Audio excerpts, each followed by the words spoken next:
Welcome back to the Scarlet Faithful podcast. And for this episode, it's my pleasure to welcome in Nick Kosko, national news desk reporter for On3 Sports, as well as play-by-play for Big Ten Plus for Rutgers Wrestling. Nick, thanks so much for being here. Thanks, Aaron. I appreciate it, man. So obviously heading into the Big Ten this weekend, wanted to do a preview with you. But first, just to start, wanted to get your thoughts overall of what this season's been like for the program, a little bit up and down. But overall, just your kind of assessment of the program heading into the postseason.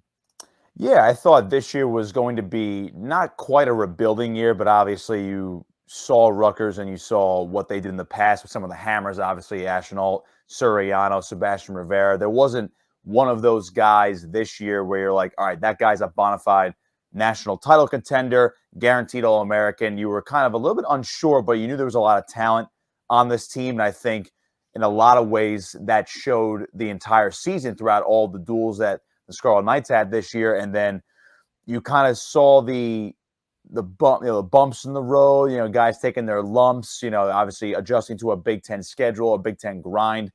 Some of the younger guys, and if you're going to be honest about it, Rutgers is not a Penn State, an Iowa, or an Ohio State or a Michigan where they have this crop of freshmen where for a fact they're going to be top 15, top 10 as soon as they hit the mat. And now they're building towards that. I know the building process for a lot of Rutgers athletics can be a little bit slower than what is wanted by the fan base and obviously the staff as well. But I feel like they've built something where it's going to be sustainable. Now, the tournament season is going to be very interesting to see where these guys measure up in these big-time tournament settings. But I thought overall you saw a lot of success out of the Scarlet Knights this year. And, of course, another winning season under head coach Scott Goodale. So that was obviously a bright spot as a team. Obviously, individuals stood out. Like Brian Soldano was a true freshman at 184. He stepped in for John Poznansky, who redshirted this year, 125.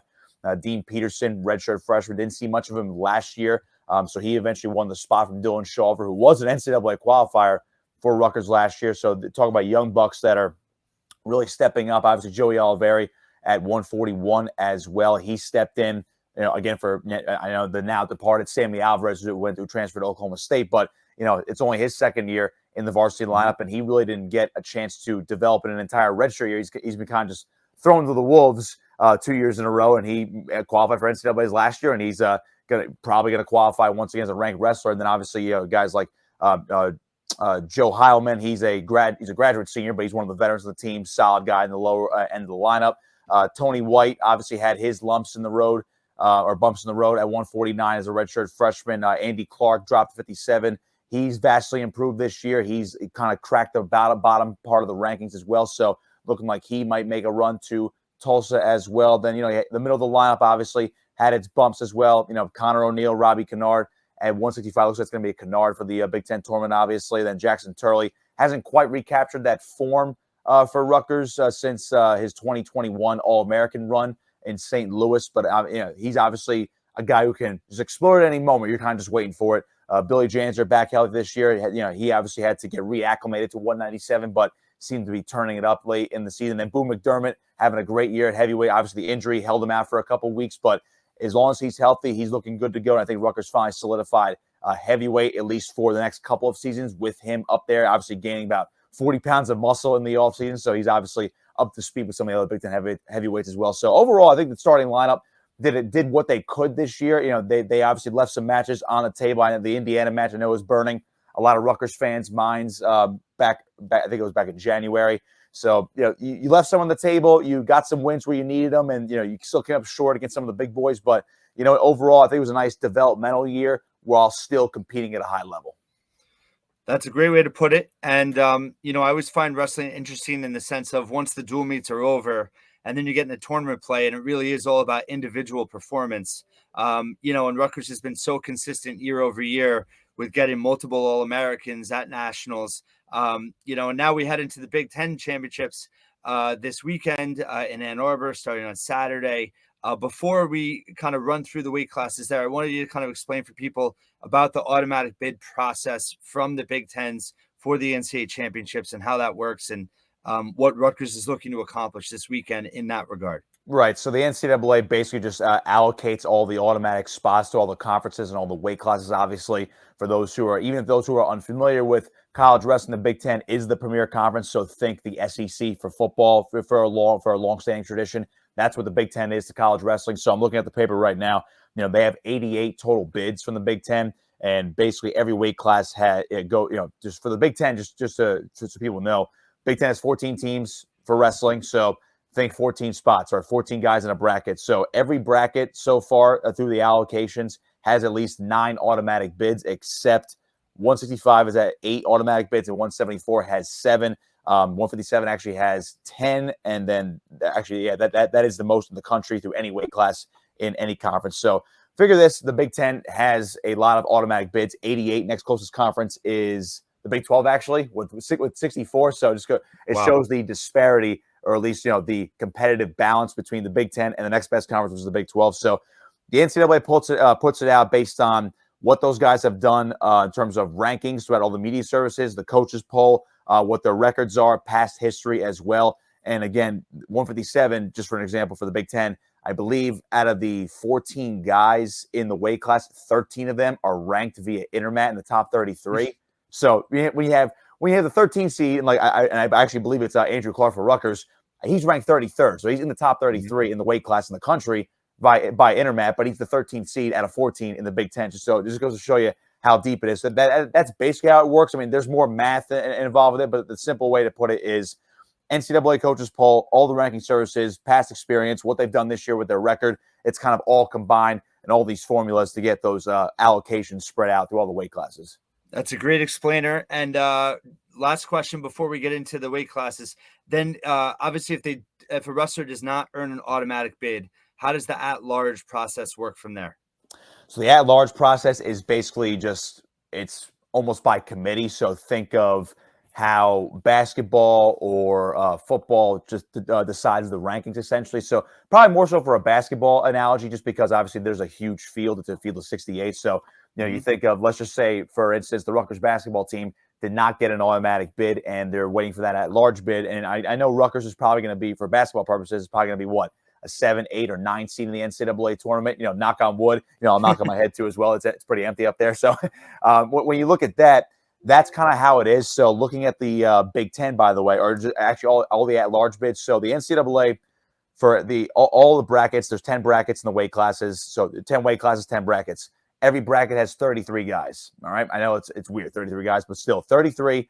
And then I'm looking at all the at-large bids. There's 46 total at-large bids nationwide through all the conferences, through all the weight classes. So the Big Ten, for instance, based on, they had 9 automatic bids in at 125, and then other conferences like Big 12 has 6, ACC has 2. So add up all the conferences, there's only out of the pre-allocations, there's 29 guys. So 29 automatic bids for that 33-man weight class. There's 4 at-large bids for 125, and it's basically the same throughout the entire all the weight classes. Most of them are only 4 at-large bids. Some have 5. 184 has 7, by the way. So there's 46 at-large bids in total for NCAA wrestling for all the weight classes combined. So let's just say 125. If you don't finish top 9, let's say you lost your 9th place match, you're in 10th. The Big Ten might get a little bit more juice just because it is the Big Ten. Let's say you're a ranked guy. You could be the 5th seed, for instance, at Big Tens at 125. Let's say you run into a hammer, you have an unlucky match, and you fall down the bracket, and you wrestle for 9th place, but you lose your 9th place match. Now you're in 10th. All right, so you don't get an automatic bid, but because you were ranked, you're going to get more. You're probably going to get more hype to an at-large bid based on how the coaches are going to vote and who decides for those last at-large bids. So that's kind of how it works. So generally, if you're a guy who's not ranked, you kind of don't want ranked guys to fall, because then they're essentially going to steal those bids. Kind of like how in basketball, let's say, an unranked team in a mid-major wins their conference tournament, right? But the only ranked team in that conference was going to get in regardless, and they're probably expected to win they're expected to win the conference tournament. But say they lose the conference finals, and an unranked team steals that bid. Now that ranked team is going to steal an at-large bid from another team that's like, well, we only went three deep in our tournament, but we weren't ranked and we were on the bubble anyway. So that's kind of the best way I can explain it when I compare it from wrestling to basketball. No, that was great. That was really helpful, and it really puts in perspective how important it is to get that automatic bid Absolutely. To want to get to nationals. So, yeah, let's jump into. I want to go weight class by weight class. Obviously, 125 pounds. Dean Peterson. I thought he's had a really good year. 20 wins. He's 5-4 against the Big Ten field, but as you kind of alluded to, loaded weight class, only seated ninth. What are his prospects? Kind of what do you think he needs to do? And what are your overall thoughts on 125? So 125 is basically for the entire country is Spencer Lee and the field. That's pretty much it. So it's like, who do you want to place your bets on, Spencer Lee or the field? I'm putting on Spencer Lee to win his 4th national title for Iowa. So, we've seen in the past where the Big Ten is weird. Conference tournaments are weird where they don't want to. I would say Lee's going to go all the way, and he'll go to the finals. I mean, we've seen situations where guys will wrestle for third, but they'll just medical for it because they already have that automatic bid and they're saving themselves for obviously the national tournament. So that's a conversation that I can talk about for an hour for another day. So, but overall, 125 is Spencer Lee and everybody else. And as far as Dean Peterson is concerned, I mentioned before how there's 9 automatic bids at 125. He's the 9th seed, so he's right there on the cusp. Guys in front of him, Braxton Brown from Maryland. I was talking to actually Maryland head coach Alex Clemson just the other day, and he mentioned how he broke out as a freshman this year, and that's a guy that majored Dean Peterson. That duel, if Rutgers fans remember, earlier in February, it was kind of a surprise. It was an 8-0 win for Braxton Brown over Peterson, who's been kind of mauling through the competition, at least in the middle tier of the Big Ten. So that's a guy I could see him getting by in a second go-round. Malik Heinzelman for Ohio State's another one. And then basically, the higher you go, it's just like, wow, all these guys are in the same conference, and these guys are a 16. They're okay. It's unbelievable. So I would say he's probably good to go for nationals. I would say even if he somehow doesn't place in the top 9, which I would be surprised if he doesn't at this point, he'll probably steal an at-large bid just because he is a top. I believe he's still ranked top 20 in the country, according to Internet. I believe he was like 16 or 17, maybe a little bit higher upon last inspection. So he'll go most likely unless he has a disastrous tournament, and then all of a sudden some other guys steal some bids. But I would imagine he goes automatically. If not, he'll get an at-large bid. So I like Peterson's prospects. As far as his placement, I would say maybe right around a 5th place finish would be best case scenario, because you look at Lee, you have Liam Cronin of Nebraska, who he actually almost knocked off. Matt Ramos of Purdue, I don't think he wrestled him at all this year. And then Eric Barnett, Wisconsin, Patrick McKee of Minnesota, who Dylan Shawver actually has his number a little bit. So maybe they have some film on him as well. But I would say Peterson probably right around the 5th place mark, but he'll definitely go to the Nationals for sure. Well, that's good to hear. Joe Heilman, has been a real positive contributor since transferring from North Carolina. 22 wins this year, 22-6. He did struggle a little bit in Big Ten dual meets, 2-4. I seeded 7th at 133. What are your thoughts there? Yeah, probably the same situation as Dean Peterson. He's 133 has that 9 has the 9 automatic bids, and Heilman is seeded 7th. So by virtue of the seeding, he should get in. Again, he's been a ranked guy pretty much all year, so he's another guy that God forbid he falls out of the top 9, doesn't get an automatic bid. He'll probably be another guy that'll steal an at-large bid. I don't anticipate that being the situation as well. So the guys in front of him, it's actually amazing because Rayvon Foley of Michigan State, who he beat in that dual meet, in that great dual meet at Jersey Mike's Arena when the Rutgers knocked off the Spartans. Foley's a former All-American. He's seated 9th. So that's a guy to watch out for on the back end at 133. But I'm looking at 133 in total.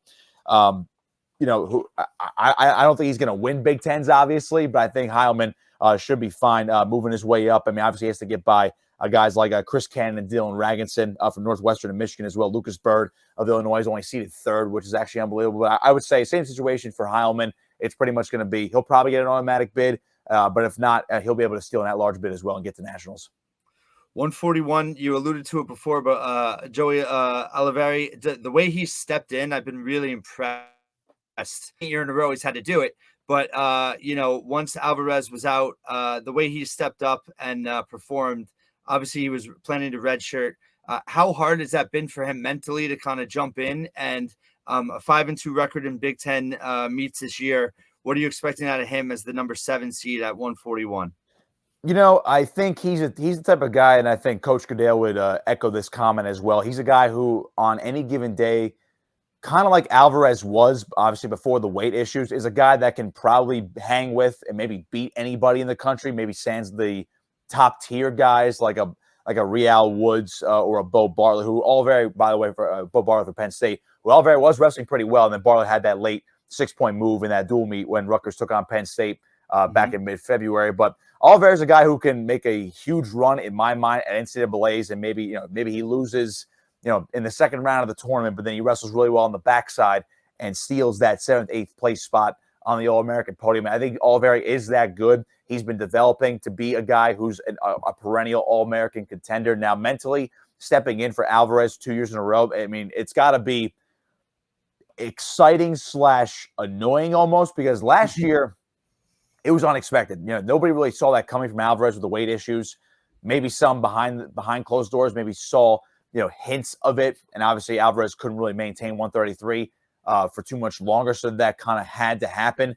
But, that was basically the second year in a row that happened for Alvarez. So like, all right, well, we're finally going to bump him up to 141.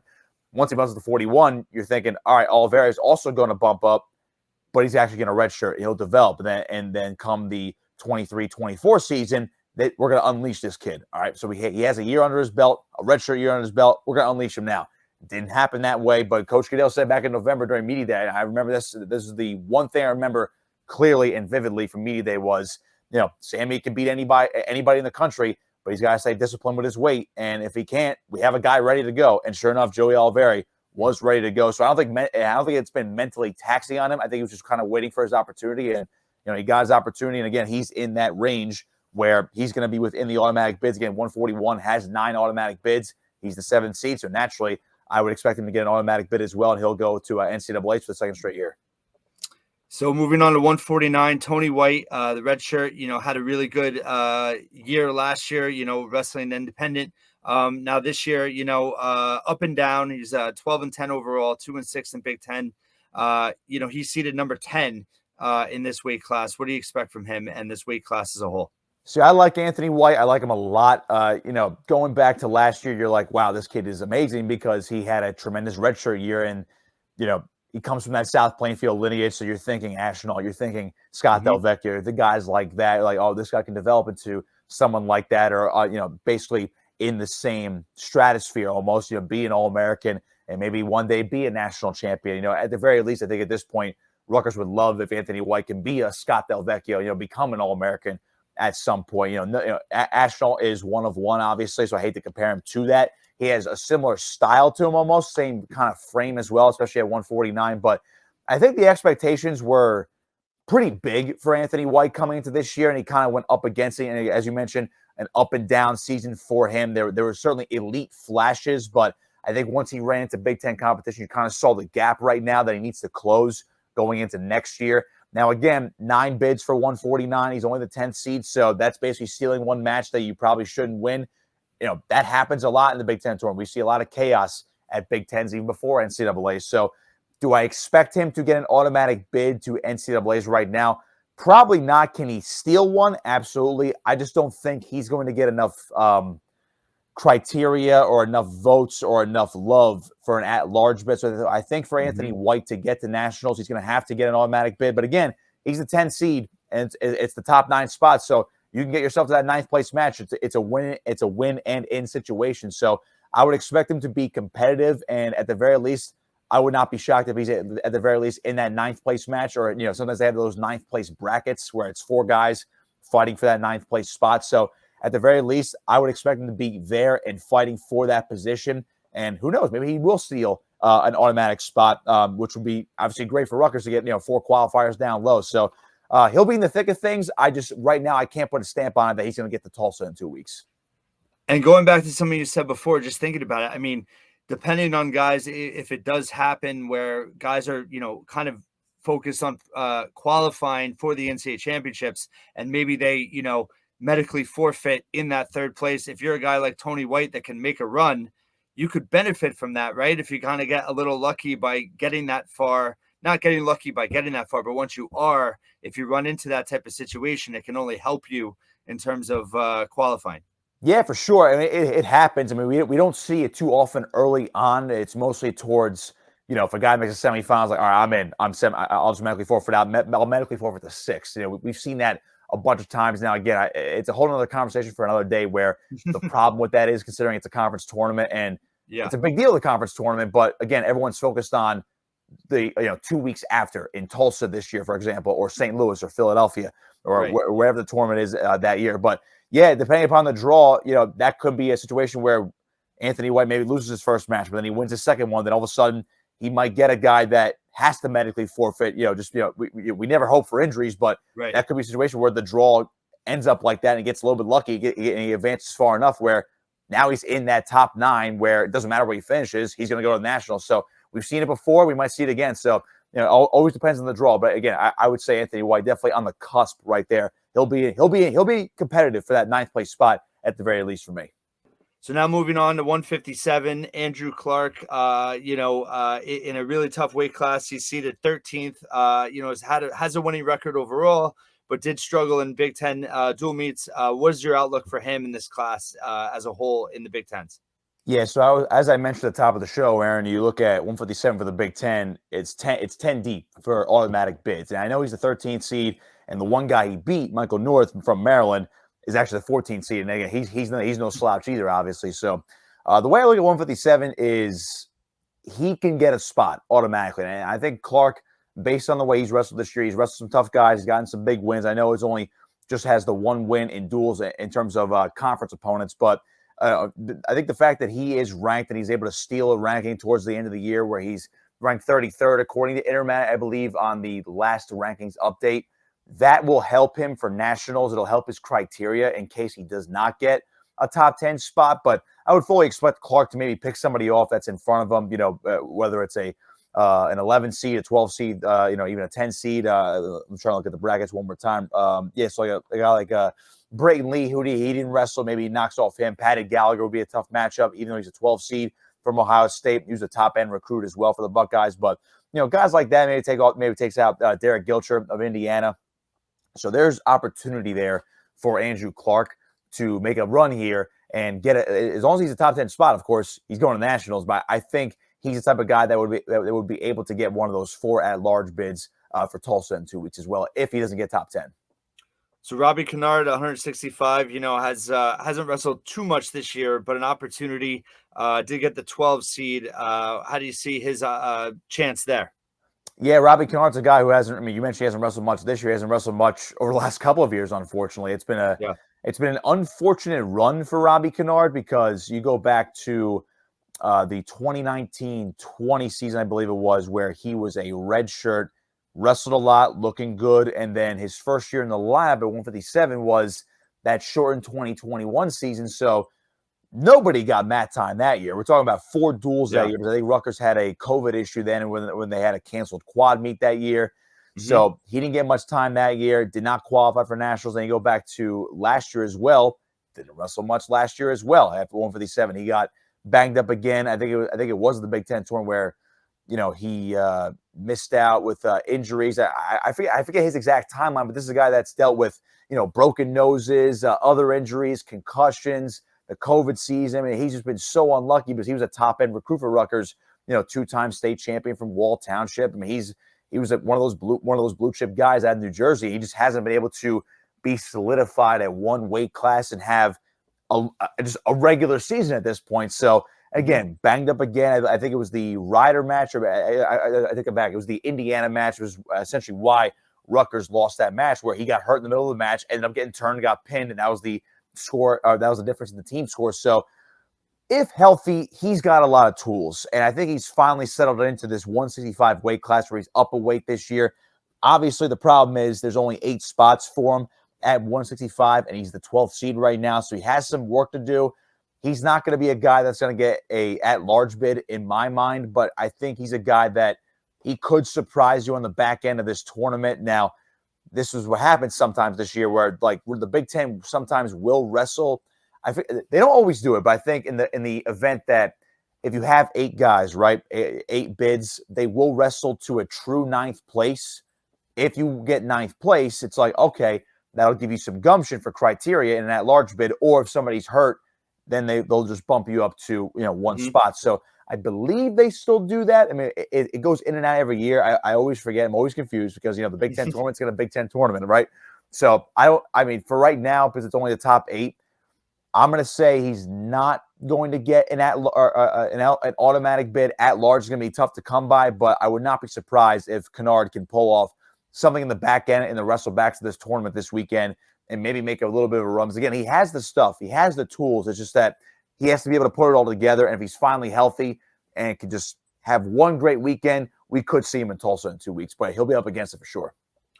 Well, and even so, right? I mean, for someone like him that hasn't had a lot of mat time, it's a great development opportunity for him also to build off for next season.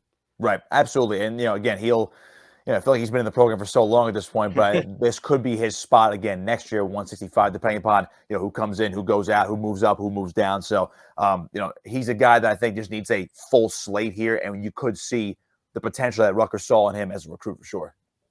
So 174, Jackson Turley, you referenced it in the beginning, 2 years ago when he was able to make that incredible run at Nationals, hasn't really been able to be consistent and put it together since.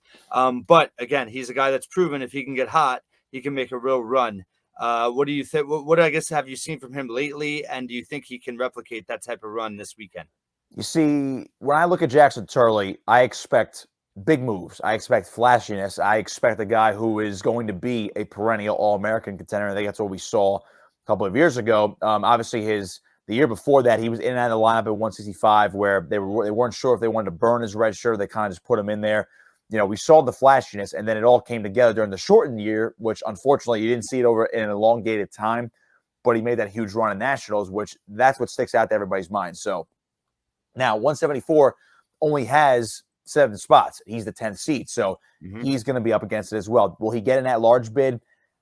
I'm going to say no if he fell in that spot. I think he has to be an automatic qualifier, but you never know just based on the competition he's wrestled, but his record's not that good right now. I believe he might have been a preseason ranked guy at some point. And, they're using history with Jackson Turley right now, saying, all right, he's a former All-American. He deserves to at least have, give him some credit a little bit. He was in the rankings in the preseason. He's coming off a bad shoulder surgery, or I should say a bad shoulder injury where he was shut down last year and had the surgery. That's what I should say.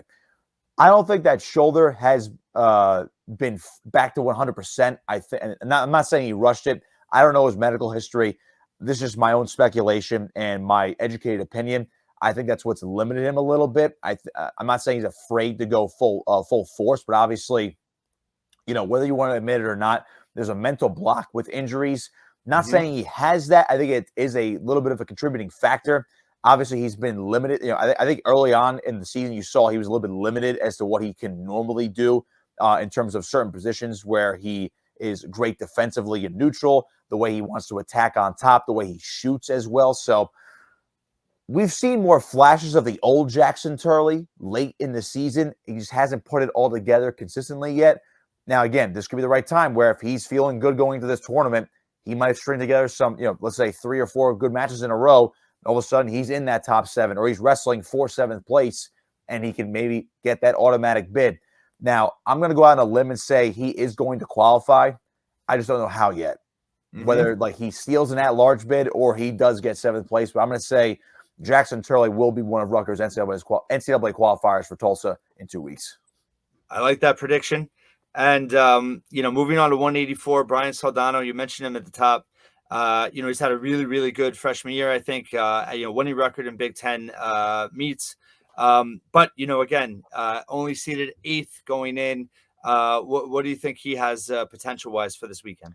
Soldano was a guy I could not wait to watch wrestle this year because I saw him in high school, how he won his 3 state titles at High Point. I saw him in some off-season freestyle stuff that I actually called as well. This is going back a year or 2 ago in the late stages of winter. I want to say it's 2021, roughly. He is just so dynamic. You never thought his style would translate to college that well, where he's just he's a wild man. He loves going to his back. To me, because the way I look at it, I've been training jiu-jitsu for almost 3 years now. As a blue belt, I don't know too much, but I know a good amount where I see a lot of jiu-jitsu principles in his wrestling game. I'm not sure if that's exactly what he tries to do, but it's part of his game as well, where he uses a lot of elevations, likes to go to his back, which you really shouldn't do in wrestling. He's very unorthodox. I love it. He's developing more of a traditional wrestling game as well, which you definitely need for college. Just a standard, on your feet, shoot, get a takedown, and then go to work on top. Again, he's been adding that to his game, I would say, lately. He's very flashy. I think with that style, he could beat anybody, maybe except Aaron Brooks at Penn State, which obviously Brooks showed you the difference between Brooks, a two-time national champion, and Soldano, a true freshman, at this moment. So, again, 184, 9 spots. Soldano's the 8th seed. I would fully expect him to get the Nationals, whether it's automatic or if it's an at-large bid. He's been a top 15 guy pretty much all year. I think he got as high as nearly the top 10 at one point earlier in the year once he was solidified as the guy in front of Poznanski this year. And they put Poznanski in red shirt. So Soldano, I fully expect him to kind of put on a show here at Big Tens and then really let it fly at NCAA as a true freshman. So I would expect a pretty good tournament out of him. Again, can't go too nuts because there are some guys in front of him that are really good. I know he didn't wrestle Pinto of Nebraska during that final dual meet. He just didn't wrestle. I think Rutgers just forfeited that weight. I would love to see a rematch with Lane Malchewski of Michigan State. That was a wild one in that dual meet. So I think out of the top 5 guys, where you look at Brooks, Romero, Salazar, Feinsilver, and Assad, I think Soldano's right there with all those guys. I think he can finish as high as 6th, maybe 5th as well. Again, Big Ten's just so loaded at 184 as well, but Soldano should definitely be in Tulsa in 2 weeks. Yeah, it would be really exciting to see what he can do at Nationals in addition to this weekend as well. 197, Billy Janzer. He's had a little bit of a disjointed season. I believe he went through an injury at one point as well. He's seated on the high end at 11. What do you think he can do in that weight class overall? Yeah, again, it's another situation where that's 9 bids deep for the Big Ten, so he just needs to pick off 1 or 2 guys, and then he's in that top 9. Janzer's a 2-time qualifier for a reason. He knows how to wrestle in these big tournaments. Obviously, it stunk was back in 2020 when he was still at 184. And of course, that Big Ten tournament was at Rutgers, so he had the home crowd juice at 184. He qualified, no tournament, obviously due to the beginning of the pandemic. And then 2021, shortened year, 197, very shortened season. He had a lot of criteria from the previous season. He bumped up the weight class depending upon who he wrestled. I think he might have been 1-4 or 2-3, something very small sample size. Did well enough in the Big Ten tournament, got the NCAA qualifier bid. I think, it was definitely an at-large bid, I think, in 2021. So, again, he's a 2-time qualifier for a reason. He was a state champion at Delsey in New Jersey, obviously, so he knows how to wrestle in these big spots. He's Jersey tough, Jersey bred. I hate to throw the cliches out there, but he's a really, really tough dude. I love watching him wrestle. He wrestles a lot of close matches. That could be to his advantage as well against some of these guys that he has to pick off in the Big Ten tournament. So I'm leaning towards he'll get back somehow. I don't think he's gonna get at large bit. I think it might be Flow Wrestling where he is getting some honorable mention. I think Flow goes 25 deep and they start doing the honorable mentions for the rankings. I think he was getting honorable mention rankings despite the fact that he was under 500 at one point this year, but it was based on the quality of guys he's wrestled, how he's looked, and obviously, as you mentioned before, he was battling. I believe it was a knee injury earlier this year as well. And plus, the dude's coming off back surgery from last year where he didn't wrestle last year, so I think he's now just getting back into the thick of things at the right time. So I would not be shocked if he steals a bid. I can't go on a limb and say he's definitely going to go, but I would not be shocked if I see Janzer being a 3-time qualifier now in 2 weeks. And lastly, heavyweight Boone McDermott, did have some injuries this year as well. His back has been, performing pretty well since he's returned. He's seeded 6th. What do you think about his chances this weekend? Yeah, he's actually the highest seeded guy for Rutgers in their out of all 10 guys that are in their respective brackets right now, based on the pre-seeds. As you mentioned, number 6 heavyweight goes pretty deep this year. Goes 9 guys deep for bids. Obviously, you have Greg Kirkvliet of Penn State, national title contender. Mason Parris, the number 1 seed from Michigan. He's a national title contender as well. So the Big Ten traditionally always has ridiculous heavyweights. And those are only the top 2 guys. The 3rd seed is Tony Cassiope from Iowa. I mean, come on. Lucas Davison, Northwestern. Trent Hilger of Wisconsin. Those are the 5 guys in front of McDermott right now. And I think those are the only 5 guys that he has not beaten in his career. Could he pick off one of those guys? I would say maybe Davison or Hilger he could pick off. But those other three guys, I mentioned Paris, Kirkliet, and Cassiope. Those three guys are on a different level. Those might be your top three guys at nationals in Tulsa in 2 weeks. But McDermott, for sure, I think is going to get an automatic spot. So I'm looking down just to kind of sum it all up. I would say 120. I would say Peterson, Heilman, Oliveri. Let's go Clark. I would say Turley, Soldano, and then definitely McDermott. So I think best case scenario, or not, maybe not best case scenario, but I would say right off the bat, Rutgers at least is going to get 6 to 7 qualifiers right off the bat. That you might steal, maybe 1 or 2 more. So despite the fact this lineup has been very young this year and some guys have been inconsistent, you can get I could see a good amount of guys making the trip to Tulsa in 2 weeks, and McDermott is certainly one of them. I think at this point, Aaron, he's an All-American contender. I would say at the very least in Tulsa in 2 weeks, you're going to see him, maybe he'll get a decent seed, maybe win a match or two, drop to the wrestlebacks, unless he picks somebody off. And then you're seeing him in that round of 16, then the blood round. I would say right around the blood round for McDermott has a chance to grab an All-American spot in the end. I think he's one of the bigger contenders for Rutgers this year to be an All-American. But of course, that's in 2 weeks. For Big Tens right now, seeded 6th. If he wrestles the way he's been wrestling all year, and again, he came after the injury, he wrestled really well against Maryland. He obviously showed his stuff on the feet, able to get a couple takedowns. I think as long as he had these last 3 weeks, actually, it was a 3-week break for Rutgers, essentially, between the last duel and the Big Ten tournament. If he was able to rest up, heal up, get a little more rehab in, kind of adjust to where he's at right now, I would say McDermott's going to be just fine in the Big Tens, and he can put on a show as well. Yeah, I obviously you're much well versed with the team than I am, but he's a guy I look at as a guy that could go as far as anyone on the team, and he has that experience, right, as a JUCO national champion too. So he has that big tournament experience coming into it. Yeah, absolutely. And he's a guy that I mentioned before put on a lot of muscle mass in the offseason, so he kind of bulked up to that actual Big Ten heavyweight frame. And he told me back in November, he was like, yeah, I'm basically not afraid to shoot anymore against these big guys that are weighing 260, 270, or these athletic guys that are 240, 250 that feel like they're 300 pounds when he was weighing in at, like, I want to say between 215 and 225 last year. I mean, this guy's weighing in at about 250 this year at the very least, if I remember correctly. And when you put on that much muscle mass in the offseason, you're like, all right, how does he move? He moves way more athletically than I've seen him move since he came to Rutgers after he transferred from Iowa Central Community College, and he was a JUCO national champion. So I like where he's at this year. The injury obviously slowed him down a little bit, but I think he's back to form at this point. So I'm expecting a pretty big tournament out of Boo McDermott. So last question for you, because wrestling is a little bit different from a fan perspective.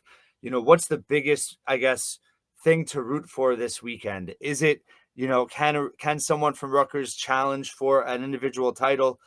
Is it about the team finish, or is it really, right or wrong, rooting for as many guys to qualify for nationals as possible? Again, it's amazing. I'm glad you asked me that. Unfortunately, it's a loaded question. I think from a Rutgers, I think from an unfair question, probably. Yeah, absolutely. Yeah, if you look at it from a Penn State, an Iowa, or a Michigan, so like Michigan, for instance, won the Big Ten last year. Guess who won nationals? Penn State. Now, was that a great accomplishment for Michigan? Absolutely. You win a team Big Ten title, especially since in wrestling there are no team championships where you're wrestling in duels. Your team championships come from how many points you score at the tournament, which is based on how you win, what guys place where on the podium as well. That's how you add up your team scores in these tournaments. So Big Ten's a little bit different from nationals, because obviously nationals, you have the whole country looking after you or going after you. So from a Rutgers perspective, I would say if they had a lineup like a Penn State or an Iowa or a Michigan or one of the big 4, big 5 in the conference, then you could say, yeah, I think Rutgers should challenge for a top 4 spot at Big Tens and maybe challenge for a top 4 spot at nationals to get one of those team trophies. Now, it's different at Big Tens where it's like, all right, you're placed in the Big Ten or you win the Big Ten. I think at this point, Rutgers fans, at least for this year, definitely should say we want as many guys in nationals as possible. That'll be a better indicator of where the lineup is from a tournament perspective. Now, can they go score points in the national tournament? It definitely helps if you have 8 guys rather than 5 guys. You know what I'm saying? So look at it that way. As far as guys challenging for an individual Big Ten title, again, there's no Ashenalt, there's no Suriano, guys like that, or a Sebastian Rivera. So you might not have that. Guys who I think can make a run to a semifinal or a final. You probably look at a guy like Dean Peterson, a guy like Brian Soldano, maybe a guy like Boone McDermott. I wouldn't throw it out of the realm of possibility to see Joe Heilman make a little bit of a move, or maybe a Joey Oliveira, depending on what their draws are, and if they could pick somebody off. But I think two guys that I'd say can make a run to a semifinal or a final individually definitely are probably a guy like guys like Dean Peterson and Brian Soldano. But I think at this point, you just want to see these guys wrestle really well, because again, I know the conference tournament's a big deal. Sometimes the Big Ten tournament looks a little bit more grueling than nationals. So I think at this point you want to root for, if you're a Rutgers fan, root for as many guys as possible to get to nationals. Make sure everybody's healthy, and if not, maybe a bit of a Cinderella run. Look at Mike Van Brill from the other year, made a run to third place at Big Tens. John Poznansky was third place at Big Tens 2 years ago as well. That was exciting. Now I think if you want to see something like that, that's great. That's a huge accomplishment, and it definitely helps their seeding as well. I think Van Brill was third in Big Tens in 2021, and he got. I know he didn't have a great nationals performance, but he got the 10 seed in nationals. That's huge. If you want to root for something like that, that's probably a little bit more realistic right now for expectations. That could certainly happen. You never know. Again, the Big Ten tournament is absolutely wild, so I'm definitely looking forward to being out in Ann Arbor this weekend and seeing what's going to go on with the Scarlet Knights. Yeah, I think you're dead on. And, obviously getting as many guys in nationals as possible, but it would be fun to see a couple guys in those semifinals. Yeah, make a bit of a run. With a shot, Yeah. And just a quick story. I remember back in when I was actually still a student back in 2018, we were at Michigan State broadcasting. And, a guy like Richie Lewis, I think he finished third that year in the Big Tens, but he got to the semifinals. He had some wild matches, man. I know he unfortunately fell short of the All-American podium. He fell in the blood round 2 weeks later, but man, he got to the semifinals and he took on Isaiah Martinez, if you remember him from Illinois, two-time national champion, four-time finalist. One of the great wrestlers we've seen over the last 10 years, maybe even 15 years. Wild match to him, a couple throws, close loss to him. He could have wrestled Vincenzo Joseph from Penn State, a former national champion, or multi-time national champion from Penn State as well.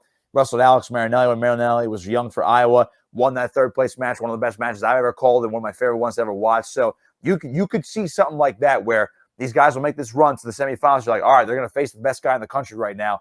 How can they measure up? Lewis measured up quite well and paid off in the wrestleback rounds as well. So we could see something like that, especially in the loaded weight classes. I'm excited to see what a guy, for instance, like Andrew Clark, deep weight class. Maybe he picks somebody off. Maybe he makes a run to the quarters. Maybe he upsets that guy and gets to the semifinals. You're like, wow, Andrew Clark, what a run here. Who's he going to wrestle? Is he going to wrestle the top guy, second guy in the country? Who knows? I think so. It'll be fascinating to watch for sure. Nick Kosko, National Desk Reporter on 3 Sports, play-by-play for Rutgers on BTN Plus. No one better, in my opinion, to talk to about Rutgers wrestling. Really appreciate all the in-depth, insight you gave us on this team heading into Big Ten championships. And I hope you have a blast out there and plenty of good news to report back to Rutgers fans. Absolutely, Aaron. I appreciate you having me on, my man. All right. Thank you.